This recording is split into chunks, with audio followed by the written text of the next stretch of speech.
ડીસા રઘુવંશી લોહાણા સમાજ દ્વારા બેઠકનું આયોજન કરવામાં આવ્યું। હિન્દુ ધર્મની બેઠકનું આયોજન કરાયું। જલારામ મંદિર ખાતે એ બેઠક યોજાઈ। સ્વામિનારાયણ સંપ્રદાયના જ્ઞાનપ્રકાશ સ્વામી સામે વિરોધ નોંધાવવામાં આવ્યો।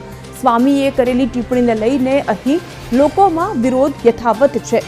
સનાતન ધર્મના લોકોએ વિરોધ નોંધાવ્યો। જ્ઞાનપ્રકાશ સ્વામી વીરપુર જલારામ બાપાના ચરણોમાં આવીને માફી માંગે તેવી માંગ ઉચ્ચારવામાં આવી। સ્વામીજીએ ગંભીર પ્રકારની જાણી જોઈને કરેલી આ ભૂલ છે, તો એમને આપના માધ્યમથી અમે વિનંતી કરીએ છીએ, કારણ કે એમણે ભગવું ધારણ કરેલું છે।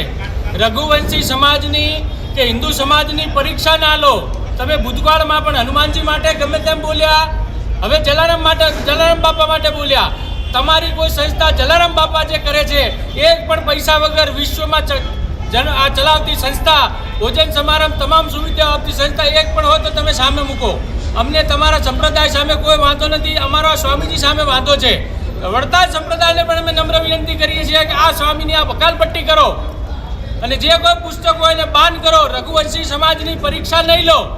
તાજેતરમાં સુરતના અમરોલી ખાતે સ્વામિનારાયણ સંપ્રદાય વડતાલ ફિરકાના જ્ઞાનપ્રકાશ સ્વામીએ પૂજ્ય જલારામ બાપા વિશે થોડી અજુગતી વાતો કરી છે।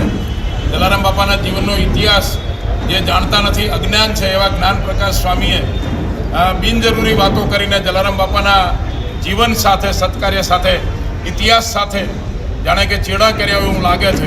ખરેખર આ સ્વામીએ પૂરો અભ્યાસ કરીને વાત કરવી જોઈએ અને આ વાતોથી સમગ્ર ગુજરાતમાં રઘુવંશી લોહાણા સમાજ તો ખરી જ, પણ સમગ્ર સનાતન હિન્દુ સમાજમાં એક જાતનો આક્રોશ છે અને આ આક્રોશને લઈને આવતીકાલે ગુરુવારે ડીસા નગરમાં સૌ સનાતન હિન્દુ સમાજ પ્રેમીઓ, જલારામ પ્રેમીઓ આવેદનપત્ર આપવાના છે।